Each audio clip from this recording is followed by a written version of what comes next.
वर्णानामर्थसङ्घानां रसानां छन्दसामपि मंगलानां च कर्तारौ वंदे वाणी विनायकौ। जय माँ ज्वाला। ये मेरे जीवन का सबसे महत्वपूर्ण अनुभव है जो मैं इस उद्देश्य से आप सबके समक्ष रख रहा हूँ कि आप सबको पक्का विश्वास हो जाए कि भगवान हैं और अभी से आप सभी उन्हें अपना जीवन समर्पित कर दें। जिन्हें भी ईश्वर के होने पर संदेह है या जो भी छाती ठोक कर कह सकते हैं कि भूत प्रेत सब काल्पनिक बातें हैं, उनके लिए ये वीडियो अज्ञान के सघन अंधेरों को मिटाने वाला सूर्य के समान है। मैं स्वयं के अनुभवों को आप सभी के समक्ष रखने जा रहा हूँ।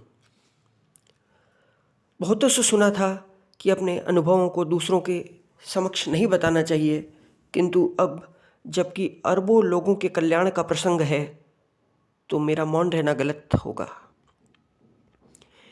एक समय ऐसा भी था जब मैं बचपन में अपने दोस्त से कहता था कि यदि सच में एक बार पक्का पता चल जाए कि भगवान होते हैं तो मैं तो तुरंत घर बार छोड़कर भगवान को पाने के लिए चला जाऊंगा। ये मेरे दिल की बात थी, सच्ची बात थी। पर मुझे ये न पता था कि भगवान इतने दयालु हैं कि मुझे अपने होने का अनुभव देंगे, मुझ पर कृपा करेंगे। मैं भगवान को बारंबार वंदन करता हूँ। और फिर जब मैं किशोरावस्था में पहुँचा तो भगवान की कृपा से सत्य का बोध होने लगा। उन अनेकों सौभाग्यशाली घटनाओं में से एक घटना आप सबके समक्ष रखने जा रहा हूँ।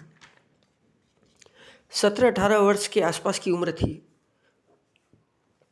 हम 4 दोस्त घर से चल पड़े थे तीर्थों की ओर। वैष्णो देवी के बाद कई तीर्थ करते हुए हम सब पहुँचे एक ऐसे दिव्य स्थान पर जहाँ पूजा होती थी साक्षात जगदम्बा की, वो भी 9 ज्योतियों के रूप में। यदि कोई 100% नास्तिक हो तो मैं उसे चैलेंज करना चाहूँगा कि वो ईश्वर को वहाँ पहुँचकर नकार के दिखाए। ये ज्योति अर्थात जमीन के भीतर से अग्नि की लंबी लौ के रूप में जहाँ ज्वाला जी दर्शन देती हैं। मैंने ज्वाला जी की ज्योति में अपना हाथ डालकर माँ से प्रार्थना की कि या तो मेरे अंदर आओ या फिर मुझे खुद से मिला लो, ये प्राण ले लो, मुझे आपके बिना ये जीवन नहीं चाहिए। बड़ी व्याकुलता से मांग रहा था, मानो डूबता हुआ इंसान झपट्टा मारता हुआ किसी को पकड़ने की कोशिश कर रहा हो। फिर कई देर बाद आरती शुरू होनी थी, इसलिए मंदिर के कोलैप्सिबल गेट के बाहर भक्तों को निकालकर कोलैप्सिबल गेट्स बंद कर दिया गया। भक्त बाहर से दर्शन कर पा रहे थे। हम सभी बाहर खड़े होकर आरती का दर्शन कर रहे थे। आरती के दौरान मंदिर के अंदर बहुत सारी घंटियां लटक रही थीं और सब अपने आप जोर जोर से हिलते हुए बज रही थीं। मैंने देखा, पर मेरे अंदर कोई प्रश्न ही नहीं खड़ा हुआ कि ये घंटियां अपने आप सारी की सारी कैसे बज रही हैं। खैर, आरती पूरी हुई। उसके बाद हम उसी मंदिर में एक बहुत बड़ा रूम था जो जगदम्बा का शयनागार था। वहाँ भीतर में एक बहुत सुंदर पलंग था, मानो सेज सजी हुई हो। फूल पलंग पर सजाए हुए थे। पलंग की पूजा पंडित जी कर रहे थे। बहुत सारे लोग दर्शन के लिए बैठे हुए थे उस रूम में। बताया गया कि रोज़ जगदम्बा यहाँ रात को सोने के लिए आती हैं और सुबह होते ही रवाना हो जाती हैं उस रूम से। सुबह जब होता है तो पलंग की बेडशीट पर ऐसी सिलवटें आ जाती हैं जिससे साफ पता चलता है कि रात को यहाँ कोई सोया था। फूल दब जाते हैं, बिखर जाते हैं, जिन्हें देखकर साफ पता चलता है कि इनके ऊपर कोई सोया था। कमरा रात भर ताले से बंद कर दिया जाता है। हमने जब सुबह देखा तो वाकई जगदम्बा के शयन की गवाही वो फूल और वो चद्दर दे रही थी। बाद में पता चला कि वृंदावन के निधिवन में श्री कृष्ण और राधा जी और गोपियाँ भी रात को ऐसे ही आती हैं। मेहरावाली के यहाँ भी रात को आला और उदल उनकी पूजा करने के लिए आते हैं और सुबह उनके द्वारा चढ़ाए हुए रोज पुष्प दिखाई देते हैं। ज्वाला देवी में वो ज्वाला कहाँ से निकली, कोई सीएनजी या कोई एलएनजी या कोई फ्लेमेबल गैस होगी, मैंने पहले यही सोचा था ट्रेन में जब पता लगा। लेकिन ओएनजीसी के लंबे रिसर्च के बाद वे भी अनेकों साइंटिस्टों की तरह हार गए। मैं आपको एक सच्ची घटना जो पहले अकबर के साथ हुई थी वो बता रहा हूँ, जो ज्वाला देवी के इसके प्रसंग के साथ जुड़ी है।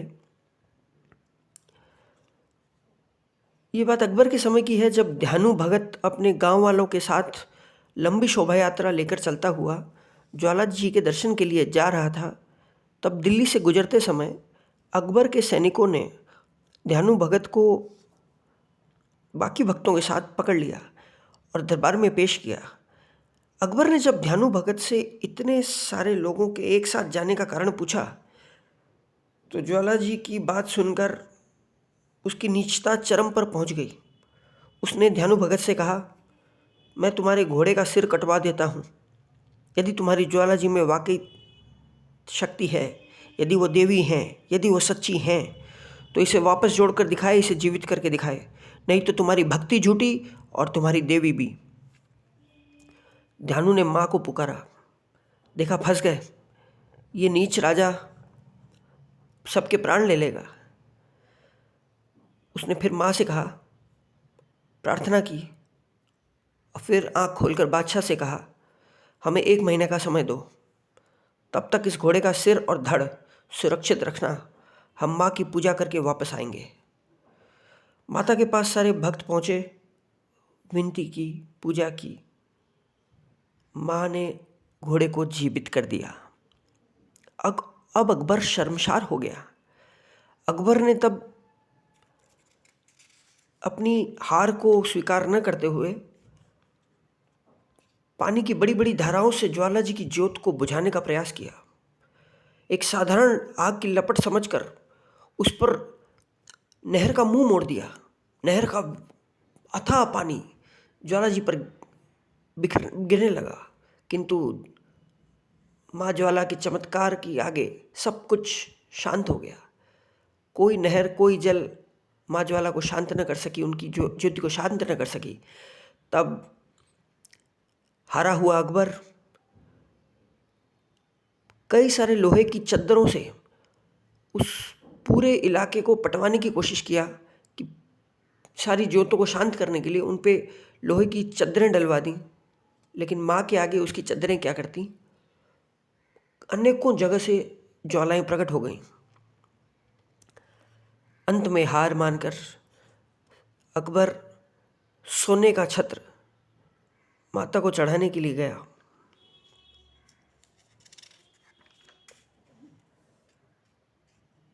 2-2.5 फुट का करीब चौड़ा छत्र है वो। जब ज्वाला माँ पे चढ़ाने के लिए वो छत्र आगे बढ़ाया तो जोर से खंडित हो गया। फिर वह छत्र सोने से बदलकर ऐसी धातु में बदल गया जो आज तक वैज्ञानिकों के लिए विस्मय का केंद्र है। वे ये पता ही नहीं कर पा रहे कि वो कौन सी धातु है जिसमें ये कन्वर्ट हो गया है। यदि किसी को इस बात पर भी संदेह हो तो वही छत्र आज भी पारदर्शी कांच के डब्बे में उसी मंदिर में पड़ा है। आप जरूर जाएं, दर्शन करें, देखें माता जी के चमत्कार को।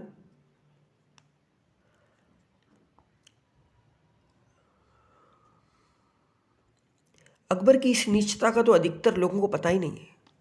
आप भी गूगल कर सकते हैं।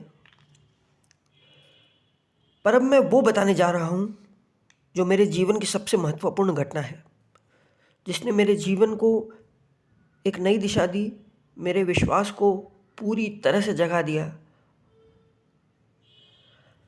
हम चारों दोस्त माता ज्वाला जी के दर्शन करने के बाद जिस जगह हमने ठहरा था, जिस धर्मशाला में हम ठहरे थे वहाँ चले गए। वो धर्मशाला बहुत बड़ी थी, बीच में खाली चौक था, चारों तरफ कमरे थे, कमरे भी बहुत बड़े बड़े थे। उस धर्मशाला के कॉर्नर के रूम, बड़े से रूम में हमें ठहराया गया था। हम रूम बंद करके हम चारों दोस्त पलंग पर बैठकर बातें कर रहे थे। भगवान की ही बातें चल रही थी। रात को करीब बात करते करते 1-1:30 बज रहा था। कमरे के बीचों बीच पलंग था, चारों तरफ बहुत सारी खिड़कियां थीं। खिड़कियां एकदम ज़मीन से लेकर ऊपर तक बहुत बड़ी बड़ी खिड़कियां थीं। अचानक दरवाजे के बाहर से आवाज़ आने लगी, मानो कोई बाहर खड़ा हो। घुंघरू की आवाज़ आई, एकदम बीट में आ रही थी, छम छम छम छम। हम सब एक दूसरे को देखने लगे। सोचा कौन आया है। जैसे ही मैं पलंग से उठकर गेट के पास जा रहा था, इतने में वहाँ से आवाज़ बंद होकर खिड़की से आने लगी, परंतु बीट टूटी नहीं। जिस स्पीड से वो घुंघरू बज रहे थे, उसी स्पीड से, उसी रिदम से बज रहे थे, लेकिन एकदम से गेट से हटकर खिड़की के पास से आवाज़ आने लगी, मानो गेट से वहाँ से वो शक्ति हटकर सीधे खिड़की के बाहर चली गई हो। और अब खिड़की के बाहर से आवाज़ आ रही थी। मैं खिड़की की तरफ जो ही मुड़ा, तभी फिर से गेट से आने लगी। कभी कोई खिड़की से आती, कभी कोई खिड़की के बाहर से आवाज़ आती, और रिदम एक ही था, रिदम कंटिन्यूस था, मेंटेन था, कहीं टूटा नहीं। सबके अंदर डर बैठ गया। मैं तो अंदर अंदर खुश हो रहा था कि ज्वाला माता मुझसे मिलने आई हैं, इसलिए मैंने खिड़की खोल दिया। बड़ी सी खिड़की थी, पर ये क्या, जैसे ही खिड़की खोला देखता हूँ बहुत गहरा अंधेरा, मानो जंगल। मैंने लेट कर दंडवत प्रणाम किया, माँ को अपने मन की सारी बातें कही अंदर ही अंदर। फिर मेरे एक दोस्त ने कहा, हम लोगों से लगता है कोई भूल हुई है, हमें सभी को माफ़ी मांगनी चाहिए। उसने कहा, जगदम्बा अपनी माया समेटो। तब साफ साफ हमने सुना कि वो घुंघरू की आवाज़ उस खिड़की से जंगल की तरफ दूर चलते हुए जाने लगी। हम सभी विस्मय में थे। निश्चय किया, तत्क्षण रूम छोड़ देंगे, कोई दूसरी जगह रूम ले लेंगे। जैसे ही हमने रूम का गेट खोला तो पता चला उस विशाल धर्मशाला में कोई भी नहीं था। हम तो ये सोच रखे थे कि वहाँ बहुत सारे यात्री होंगे, पर बाहर कोई भी न था, न यात्री न दरबान। धर्मशाला का मेन गेट बाहर से बंद था। रात को 2 बजे का समय हो रहा था लगभग। उसी बंद धर्मशाला में हम सभी ने हाथ मुँह धोया, बाथरूम किया, फिर किसी तरह हनुमान चालीसा और भगवान के अन्य नामों के सहारे रात बिताई। सुबह वापस मंदिर पहुँचे तो वहाँ जाकर हमने माँ ज्वाला से माफ़ी मांगी कि हमसे कोई भूल हो गई हो तो हमें क्षमा करें। और देखा कि जगदम्बा का शयन कक्ष अर्थात बेडरूम में रात को माँ आई थी। वहाँ भी वो सिलवटें थी, फूल बिखरे पड़े थे। हमारा विश्वास कई गुना और बढ़ गया। ज्वाला देवी के उस क्षेत्र में वहाँ गोरखनाथ जी का भी एक मंदिर है। वहाँ एक छोटी सी कोठरी है जो अत्यंत विस्मयकारी और आश्चर्यजनक है। उस कोठरी की एक दीवार के नीचे एक कुंड का मुंह है जहाँ पानी खौलता हुआ दिखाई देता है। पंडित जी हाथ पकड़कर उस पानी में डुबाते हैं हम लोगों का हाथ, तो वो पानी एकदम ठंडा लेकिन खौल रहा होता है। दूसरी दीवार के नीचे उसी कोठरी में एक कुंड का मुंह है जिसमें पानी एकदम शांत दिखाई देता है। उसमें पानी को जब छुआ जाए तो एकदम गर्मा गर्म। उसमें जब वो चावल डाल के निकालते हैं वो तुरंत चावल पक जाते हैं। अब जब धूप दिखाई जाती है तो वहाँ ज्वाला जी का प्रचंड रूप ज्योति के रूप में सामने प्रकट हो जाता है, जो अत्यंत इतिहास में ये हुआ कि माता ज्वाला गुरु गोरखनाथ के लिए चावल बनाने के लिए रख रही थी, उबालने के लिए। गुरु गोरखनाथ ने कहा कि मैं आता हूँ, आप खाना बना के रखिएगा। गुरु गोरखनाथ चले गए पर वापस नहीं आए और माँ तब से इंतज़ार कर रही है गुरु गोरखनाथ का, उनके वचनों का। अब कहा जाता है सतयुग में गुरु गोरखनाथ पुनः आएंगे, तब माता का इंतज़ार खत्म होगा।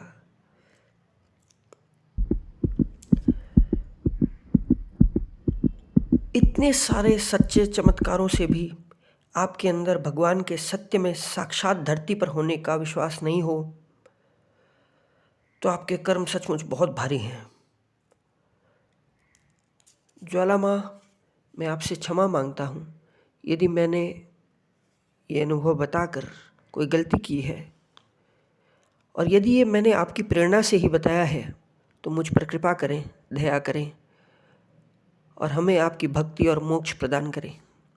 जय माँ ज्वाला।